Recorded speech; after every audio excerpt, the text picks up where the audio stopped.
So we have another property, guys. This is 4,800 square meters wide frontage. So it's still along the river, guys. So this is the property. It's a clean title. So it is an inherited property, guys. Iwan ko ba kung makapasok tayo ulit, kasi noong panahon na nakapunta ako dito ay hindi pa masyadong ganito ang sitwasyon. Tingnan lang saan tayo papasok, no? So this is the property.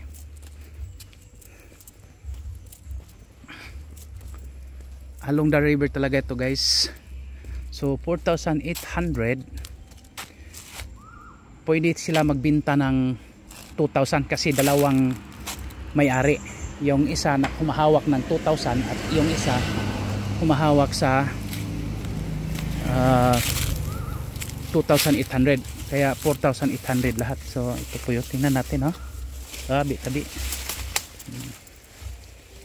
Naman. So pwede tayo bumili ng portion, which is the 2,000, or magpili ko, ubusin mo yung 4,000. So naming, ano, ganyan talaga ang buhay. Brother life, brother life. Tabi. So many trees. So when you cut the tree, you need to ask permission from the NAR. And there is also coconut trees. So meaning if you build a house, you can still build, because there's may daanan pala dito. Still big portion of setbacks from the river.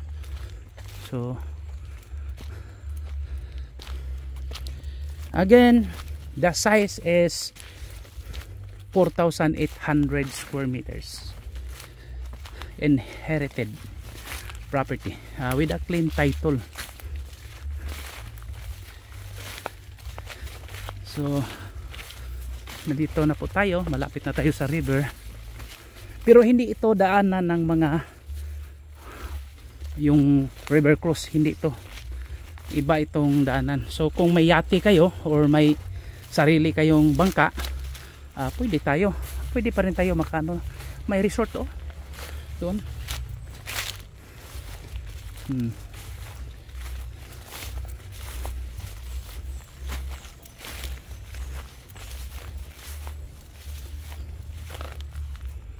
So punta tayo dito, guys. Tingnan natin yung lava.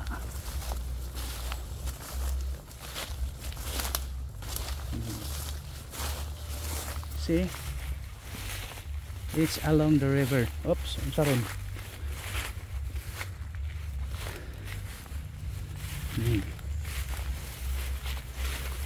So river na, guys. Tulad yan, may ginawang resort, ang pangalan sa kabila, sa Atbang ba? Kabila ang Atbang. Nyara kong proceed dito, balik sa ko dire.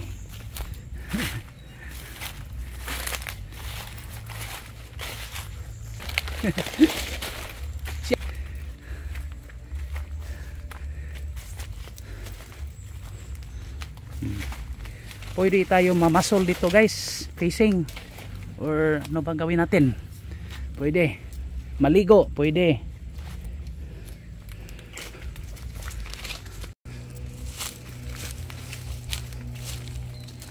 So makita na ito, no? May resort. Okay tayo, guys. So kung sino yung gustong may maraming puno, dito yung hinahanap natin, kasi may mga buyers na gusto nilang maraming puno.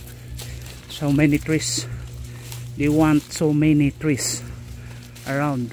So this is the location, guys. This is connection to the sea, connecting ito sa dagat.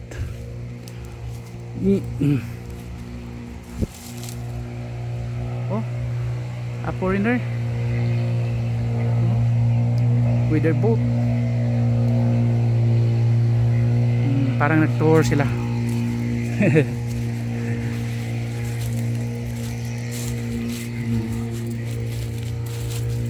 Minamasdan nila ang ganda ng Lobok River.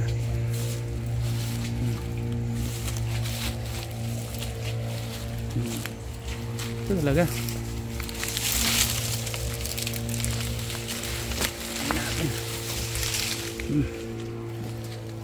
See?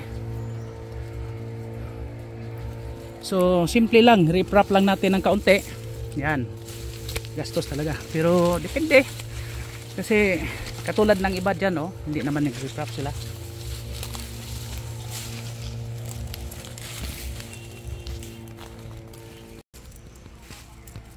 So see, pabalik na tayo sa nandiyan lang kasada.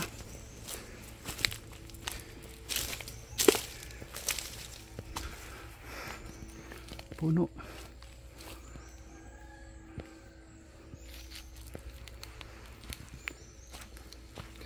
"30 minutes drive from Tagbilaran City," guys. Ayan po.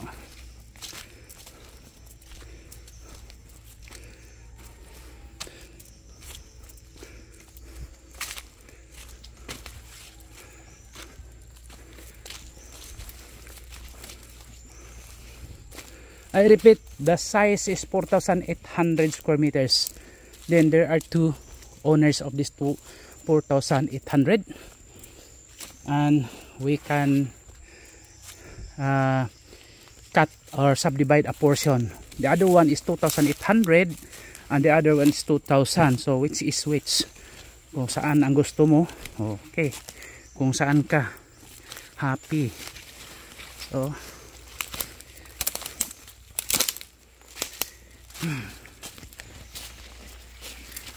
ay.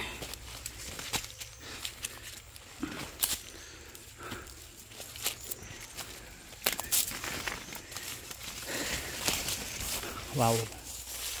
So, thank you and God bless to all. If you have properties for sale, just let me know. Just submit it to us. We'll help you sell your property. Then we will process transfer of title. Pwede tayo mag-process ng titulo.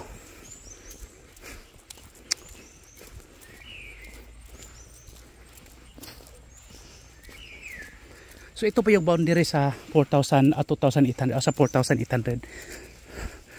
Malaki man yung frontage. So ito po yung makita natin, oh. Yun na po.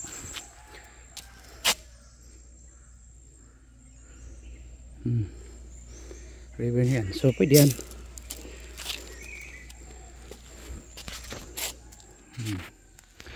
So mataas ang frontage hanggang doon sa may niyog doon. Mga more or less nasa 100 meters yata.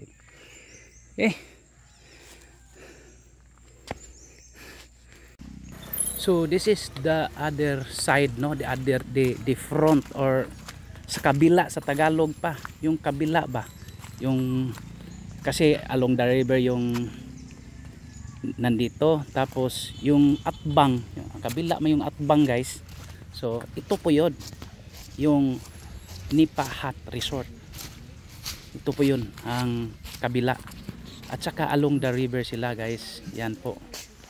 So parang katulad lang sila ng distance from highway, mga 2 kilometers. So ito po yung Nipa. Marami booking lang sila dito, guys. 1,200 per head. How much more if the property we are selling, the 4,800, kung gawin nating ganito. And it is concrete road na, guys. Hindi katulad sa Nipa Hut, hindi pa concrete road. Ang dami talagang tourist nandun. So maganda, super ganda talaga ang ano natin, ang property. So yan po yung ginagawa ng mga turista dito. Nag ano sila, kayaking at saka paddle, ano nang tawag, paddle, parang bugsay lang ba. So may dalawa ngang foreigner yan nagpaddle, nakabarog, nakatindig. Oh.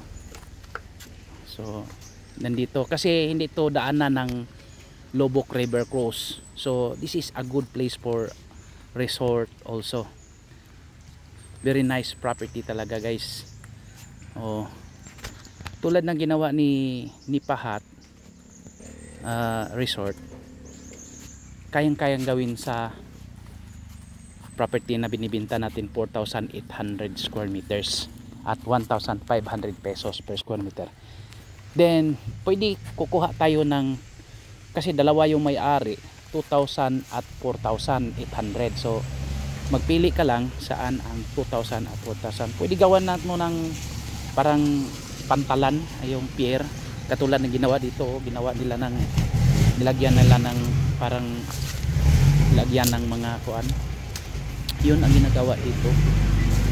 So maganda na kasi ini-improve talaga ni Lobok Municipal ang kanilang river. So pwede kayo mag-fishing, mag-swimming. Ang ganda talaga dito guys, super ganda. At murang-mura talaga yung property na binibenta natin guys. Super mura. Dinagdagan na lang natin ng video natin kahapon para maklaro ba. Kasi ang nakikita yung ano lang, kaunti lang. So just contact me and please subscribe our YouTube channel. So marami talaga dito guys nag-enjoy kasi mga foreigners. Oh.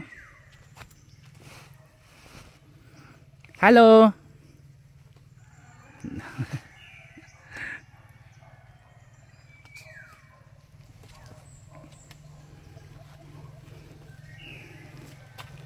Okay, again thank you and God bless to all. Happy viewing. Bye.